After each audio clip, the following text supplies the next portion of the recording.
All right, so let's get back into it. Let's get back into it.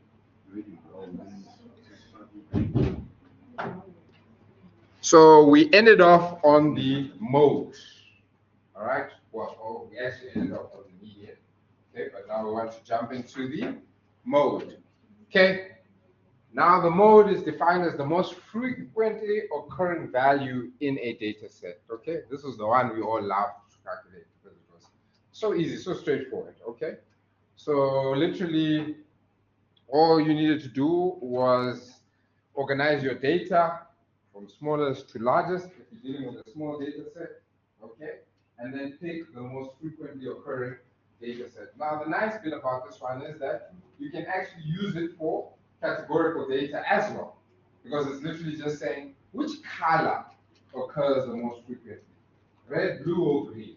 Oh, I see there's a lot of green, so we can obviously pick that. Okay. Yeah, this is not really all that relevant. They're just highlighting if you have a large data set, it might be difficult to actually organize the data from smallest to largest. But still, you can find a means of identifying the most frequent. In other words, just circling the one that looks like the most frequent and then comparing with maybe the closest one to that by underlining, and then obviously you identify which one is the most frequent. So here they also just begin to speak on finding the mode for grouped data. Okay, again, these are things that it's almost even.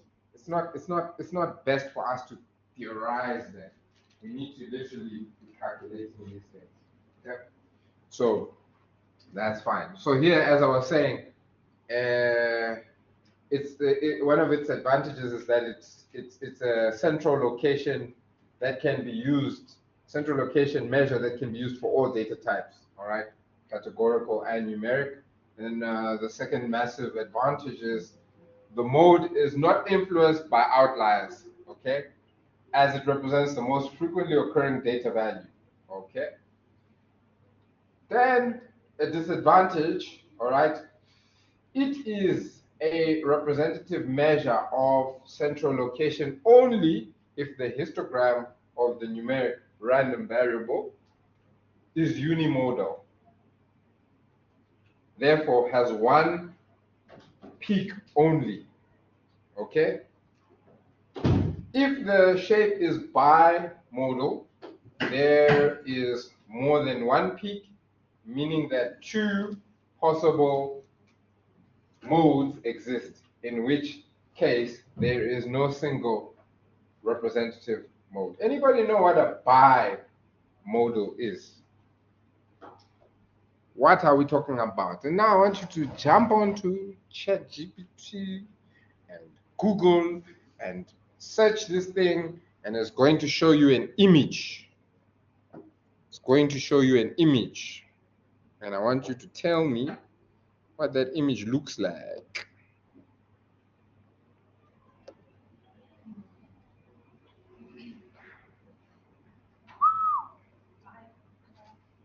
What does it look like?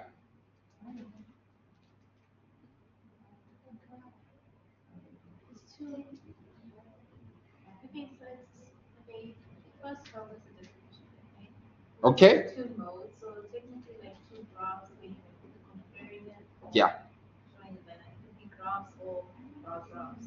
Okay, it can be bar graphs or a graph. Yes, that's actually true. My mind was not thinking of a bar graph, but yes, it can actually be true. Anybody else want to try and describe it for me?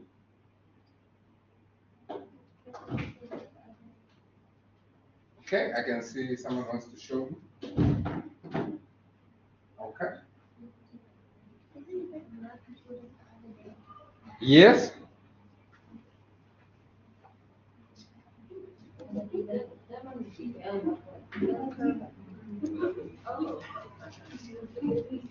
That's the first image that you get, right?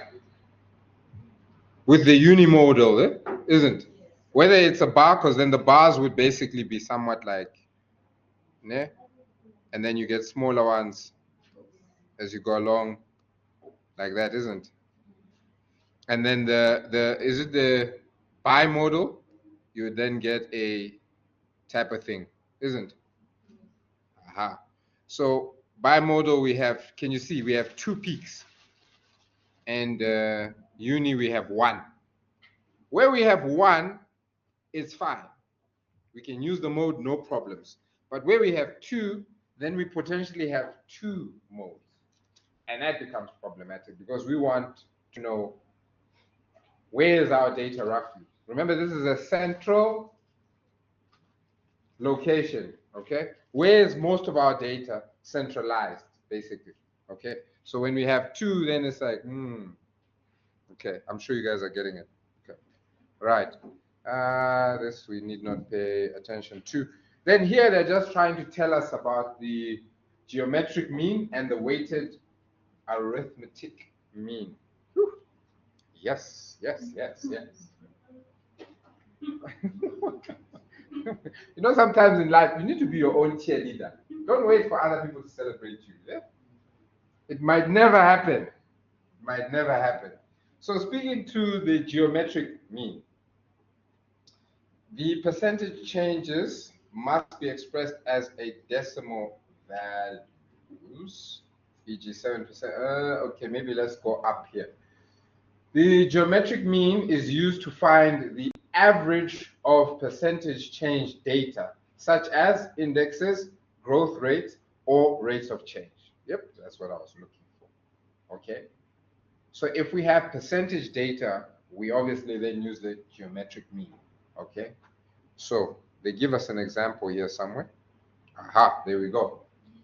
The electricity tariff has increased by 12%, 8%, and 16% per annum over a 3-year period. Okay, so in the first year, we obviously had that 12%. Second year, we had the 8%, and then the final year, we had 16%. Find the average annual percentage increase in the electricity tariff. Okay, and this is now where you can now see they're applying this formula here. And wherever we see n, we know it's the number of variables. Okay, so here we only have 3. So here you can see we're timesing by 3, and then we're getting the square root of those 3 inputs. Okay, and then obviously our final answer, so we remove that 1 and we times by 100 and we get 11.95. So it says there electricity tariffs have increased by an average of 11.95% annually over the past 3 years. Okay, can you see? So we use the geometric mean when we are dealing with, as it said here, percentage changes. Okay, percentage changes. Okay, so that's the geometric mean. Then weighted mean. Okay, this one is a little bit more easier. It says here the weighted arithmetic mean is used when different weights are given to each data value to arrive at an average value. Okay, and again, they give us an illustration. They're giving us your formula. That's your formula. Again, guys, don't be intimidated by some of these formulas. As soon as you see a formula, write it down. But then the biggest thing that you need to then do is see how they've applied the formula. All right, and then you realize it's not that deep either. Okay, so here the weighted average formula is the same as the arithmetic mean for grouped data formula. Okay, the only thing is now we're just accounting for the weighting. So here again they give us an example, and it says a training consultant is paid 550 per hour for 1 8-hour training program. All right, 420 per hour for a second training program of 6 hours. Okay, and then 800 Rand for a 2-hour seminar. Okay, what is the training consultant's average earning per hour for the 3 programs? Okay, so here we've got different durations, and different prices being charged at those durations. So we obviously need to incorporate that weighting. So we know that for the 550 Rand package, all right, we know that there's 8 hours there. So here you can see, we say times 8, times the 550. And then for the 420, we're saying times 6 hours. And for the 800, we're saying times 2 hours, okay? How many total hours do we have there? 8 plus 2, 10, plus 6, 16, okay? So divided by 16. So you can see there, the only difference with the arithmetic mean and this one is that we have the weighting there, okay? But we still divide by the total number, okay? So there you get your total hours, which is the 8,520 divided by 16. And so your average, your weighted average, what is this? Cost per hour is then obviously 532.50 cents. Okay, across the 3 programs. Yes, yes. The total hours isn't correct. Okay, so 8 plus 2 is 10, and then. Okay, is incorrect. What? So let's do it together, guys. Let's do it together because I didn't calculate, I just followed the example. So 8 times 550, what do we get? Or it is fine. Okay. All right. So we can stop here.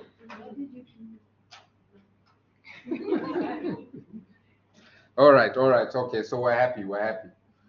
Okay. So let's go on then. So then now we have again a non-central location measure. Okay.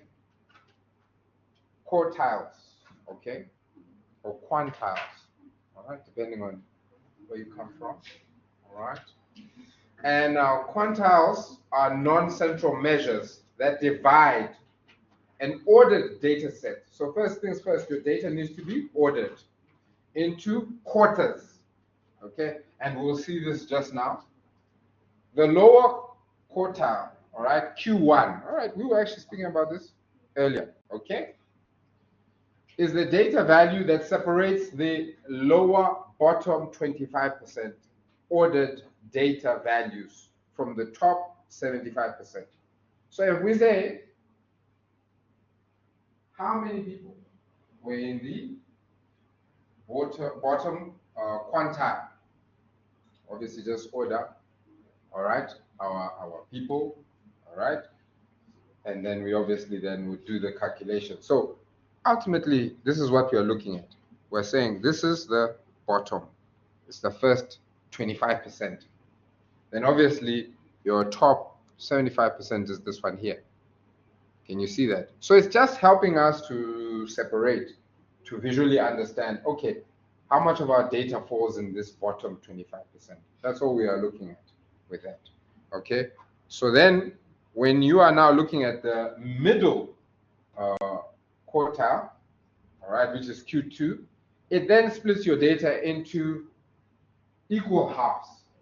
So you can then say 50% fall in the bottom half and 50% fall in the top half. At what point in our data is that middle quantile?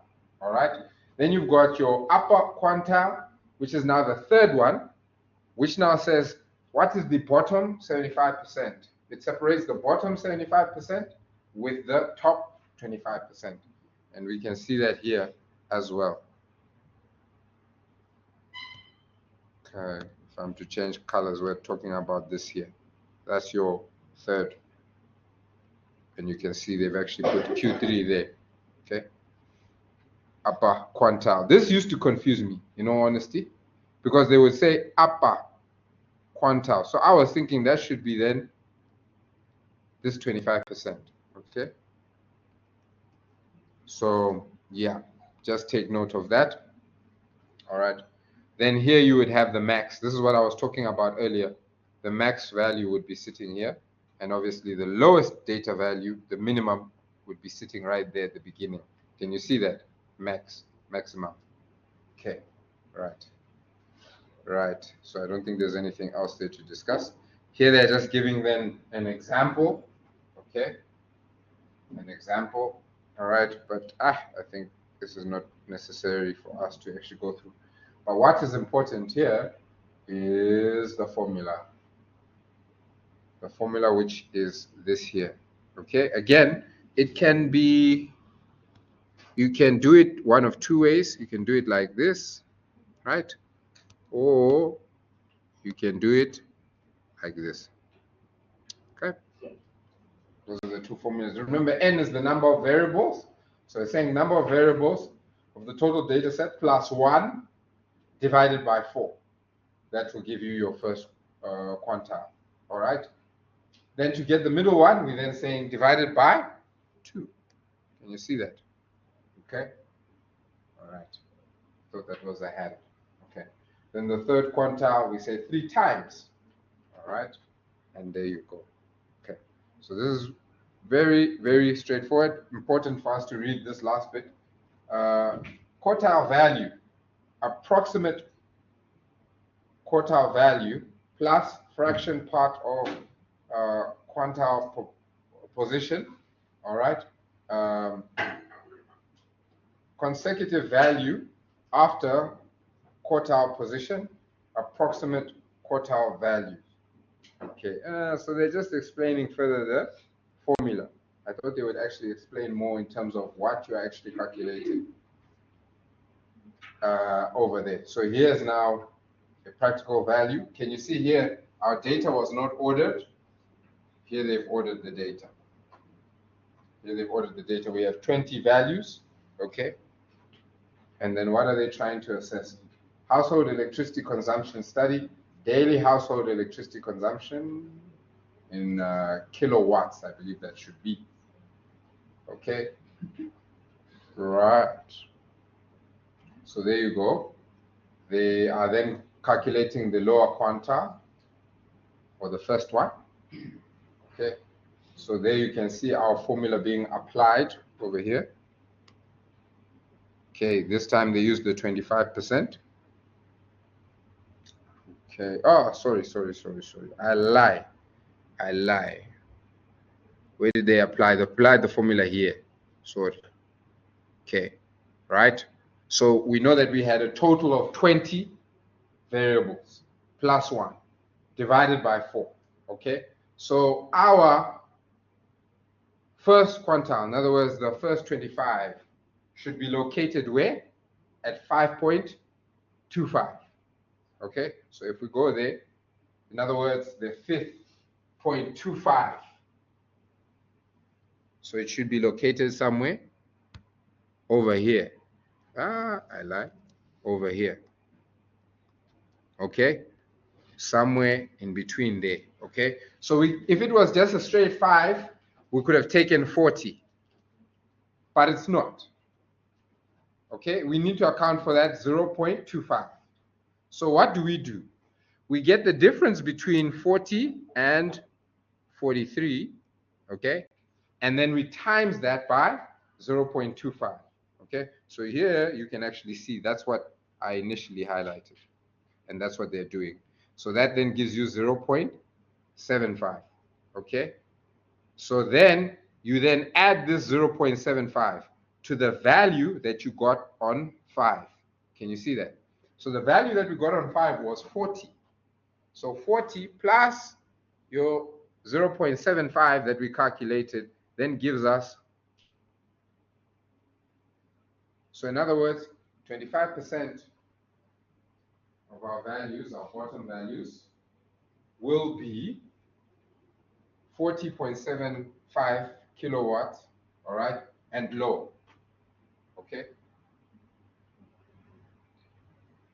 So here on the last bullet point, they say, therefore, 25% of Rustenburg households use no more than 40.75 kilowatts of electricity daily. So can you see how this is helping us locate 25% of our data? What is their usage, more or less, okay? Because it doesn't tell us about all the data points, but it says 25% use no more than that 40.75, okay? Right, so if we want to see our test scores. Again, we would just say, okay, how many students do we have? We count all of them.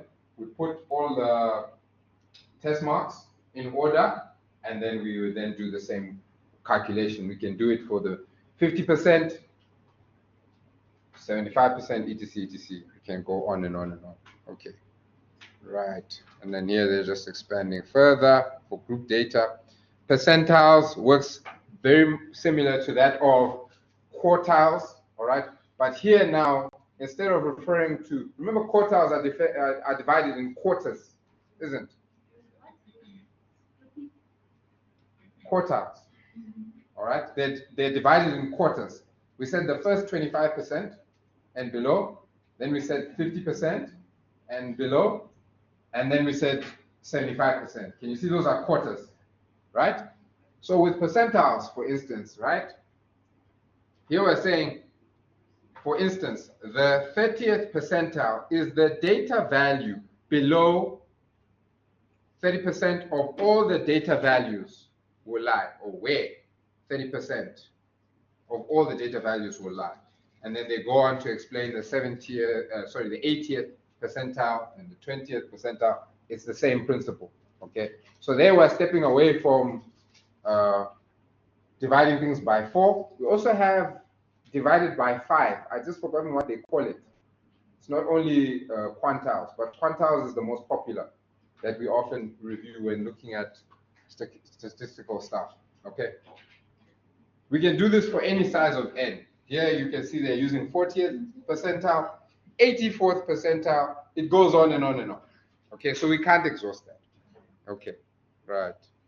Okay, then here, the last thing that they are speaking to on the slides is now measures of dispersion.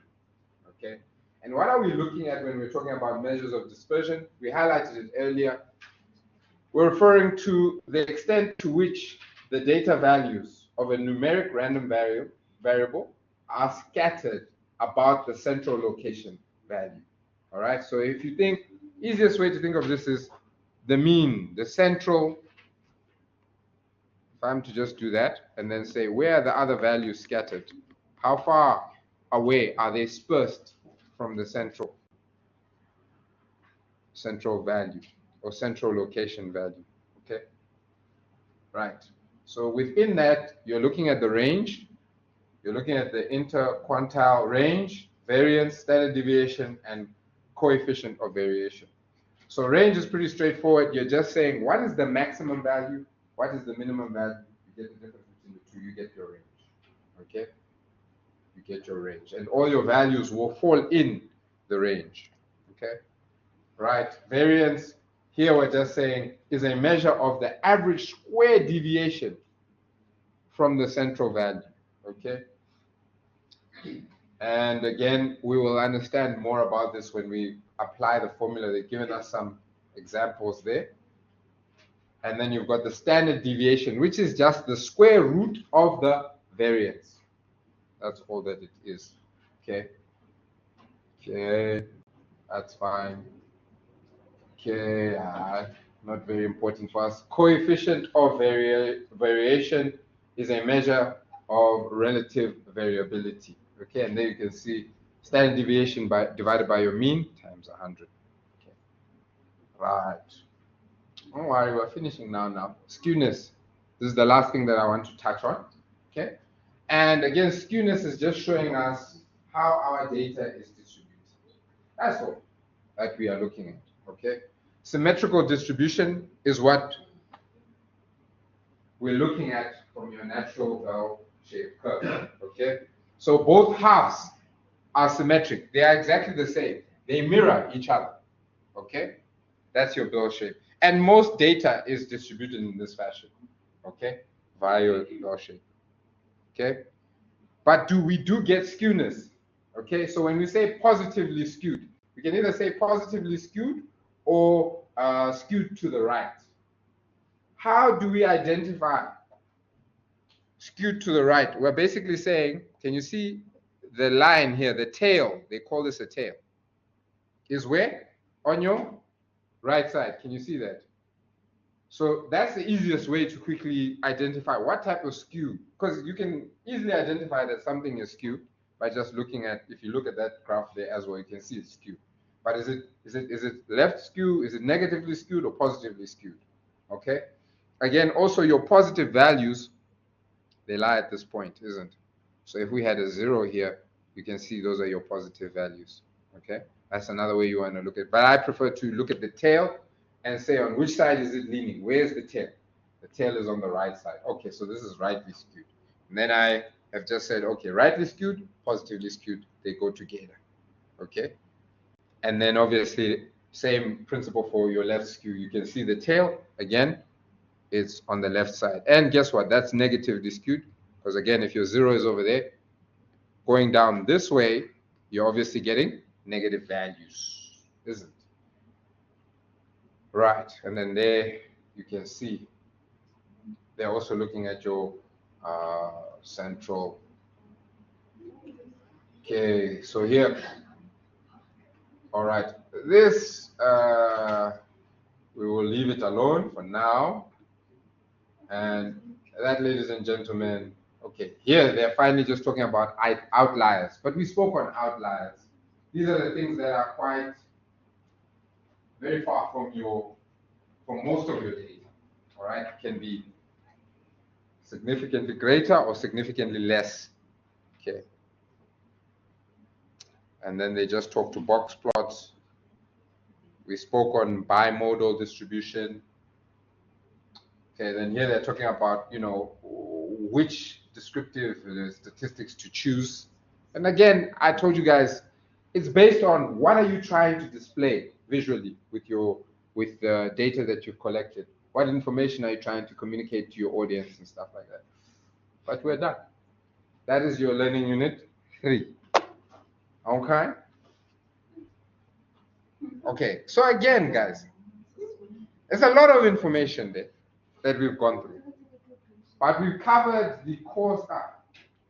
And again, if you want to see what's important with any numeracy model, it's just going to questions and see what are they asking here in learning unit 3. And remember, I told you guys in your workbooks, you've got your formula sheet. So you need to go and see under learning unit 3, what formulas do they have for us there? Right?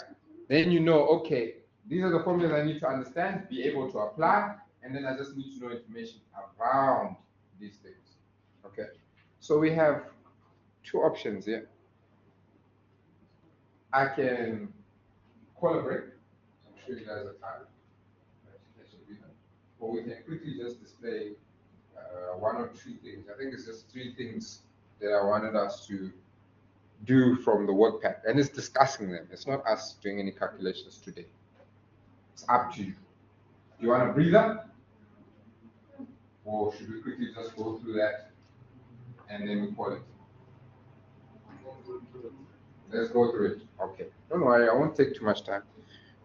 Let's quickly go through that. Okay. All right, where are we? Okay, so I'll leave this one. I wanted to do this one, but I'll leave this one. So here we actually touched on this. So again, you're just seeing they're taking data, and here you can see they've just displayed your bar graph from a multi-bar graph, and then obviously you've got your stacked bar graph. Okay, nothing there. So can you see these are the activities they're asking you about? Okay, you need to be able to get this information, use this data, and then obviously be able to put together those graphs. Okay, right. I haven't looked at your assessments to see how they typically ask this, but it's not a problem. You create a scale for your y-axis, you create a scale for, or in this case, you don't need to create a scale because that's categorical data on your x-axis, and then you obviously just plug it in there. Okay, that should not give you any headaches. Then, if we quickly look at, yes, you want to ask? What? Okay, pie graph. Nothing hectic here, okay? You guys know how to do a pie graph. Tell me now, otherwise I must run away quick. You don't know how to do it? Oh, you never did this in primary or high school? You know what the thing is, with a pie graph, you are literally just saying, remember this is 100%. So you then see, if we look at this particular question, here they've got number of customers, washing powder. So we've got Omo, Ariel, and Mac. So here you can see 25 out of 50. That gives you 50% for Omo. So you just say, okay, what is 50% of my circle? That's to Omo. And then obviously you want in Excel, no problem. You'll be able to get the actual percentages. But if you're drawing this by hand, you obviously need to apply your mind to say, what would, let's say 5 over 50, which is 10%. What would it look like? Okay, if I'm to cut 10% of my pie here or my circle, I should get something of that nature. And then you just plug in the percentage. We're obviously not going to be like measuring and trying to get, did they get the 10% or not? Okay, and then there's those protracted things, but I'm sure they didn't ask you guys to get those math sets, right? Because if they did, then yeah, oh, that no was very fast. That no was very fast. If they did, then obviously you would have that semicircle that you could then use to get that. And then 40% again is the remaining. I don't think they can ask you something like this because it's too easy. Honestly. Ah, what? Accounting students are seeing claims here as well. Accounting is easier than stats, I think. I think. Stats, guys, you need to understand what's going on. You don't just come here and debit credit. Okay, but you'll be fine. You'll be fine. If you are practicing, you'll be fine. If you are leaving this thing for 2 weeks too, and you don't understand, that's the worst bit. You don't even understand, and you're leaving it to the last. Your first assessment, what units are you doing? 1 and 2. You see, you know. So what are you practicing? So all you need to be doing is saying, let me make sure I understand what we're doing in class. Because at some point you're going to also be assessed on learning unit 3. 3 to 5 is second assessment, isn't it? So you make sure you understand what we're doing, right? You do the homework, make sure you're following. 2 weeks to that, you're now practicing 3 to 5, right? You'll be fine. But it's this thing of not coming to class, not understanding on top of, not even going to the YouTube. It might not end well. It might not end well. Okay? Right. This is going to be. I haven't yet posted it because we're recording as we speak now. You see. So that I want to go to 9 and 8 and then I'll let you guys go. So 9, again, we've got what? A bar chart. Like same thing, border column. All right, number of customers. So this is what they're gonna ask us to do. Well, they can because it's in your work pack. This is all coming from your work pack. So basically, all those questions in a workbook. This is why I was saying, guys, don't waste your time looking at the text. Go through the slides, you understand what's happening, and you go through your workbook. Workbook also has answers at the back. Then getting closer to assessment, go through past tests. You'll be fine. You get what I'm saying? Don't now go to the textbook and go to that resource, that resource, that resource. You will confuse yourself and you overwhelm yourself. Does that make sense? All right. So this is number what? Revision exercise 9. Okay, I just want to take us to 8. Everybody, we're happy with what? It's not rocket science, we're happy. So here now, we're doing a what? What did they ask us to do? They said construct a group frequency distribution. We saw this in the slides. Group frequency distribution.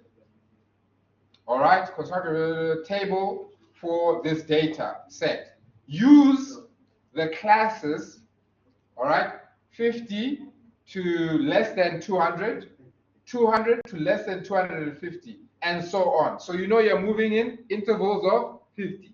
Does that make sense? So you come, you create your frequency. Here you can see it. Let me just do this for those who are viewing via YouTube so they can also see what we're talking about. You come, you do your intervals over there, okay? Then you start to count to say how many data points do I have between 50 and less than 200. You begin with your tally, you've got 4. You plug in your 4, you do the same thing for the rest of them, you plug in, then you get the percentage, all right? So you say 4 divided by 30, you get your 13.33. 7 divided by 30, you get your 23.33, and so on. Midpoint is this formula over here, okay? We didn't actually go through this on the slides. But midpoint is your lower bound, in other words, your lower least amount divided by your higher maximum amount, okay, or upper bound, okay? So here, if we're to calculate it for the first one, the midpoint, you would then be saying 150, okay, I want the formula to be there, 150 plus 200. Okay, can you see that's the lower bound and the upper bound divided by 2. What do you get? Somebody tell me. And you can even do this in your head. 175. And what do you have there in the answers? We have 175. And F, which is your frequency, you're just saying we have 4 there. All right? The number of tutors. Number of tutors, we say, so for the, give me which one? Which one should you calculate for? Any random one. 200 to 250, we're saying we have 6 tutors, right? Number of tutors there within that range. Let me push this up so I don't block. We have 6. Can you see that? So this 6, out of how many total tutors do we have? We have a total of 30. So divided by 30 times 100, what do we get?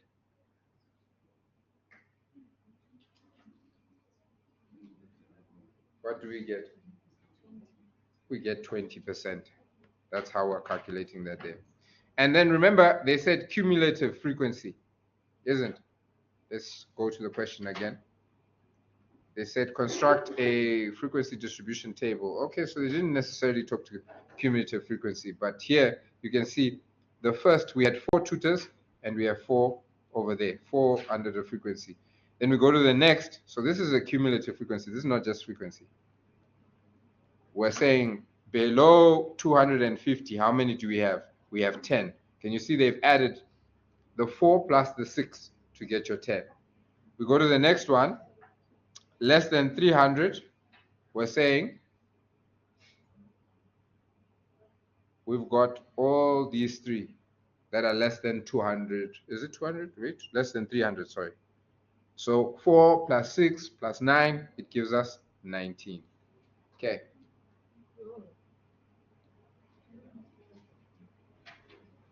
Okay, so you guys need to go and do these exercises, need to play around with these things, but this is what we are doing. So that was exercise 8. That was the last thing I wanted to show you. Okay. Now for homework. Yes. Guys, I'm not seeing you until Wednesday. So there's a whole day. I want you to do question 1, activity 1. I want you to do activity 5. And I want you to do activity. That's what I want you to do. 1, 5, and 3. In the workbook. Activity 1, activity 5, and activity 3. Under learning unit 3. Okay. Okay, guys, you need this practice. Do yourself a favor and do the homework. Okay? Do yourself a favor. Okay. Yes, there's a register.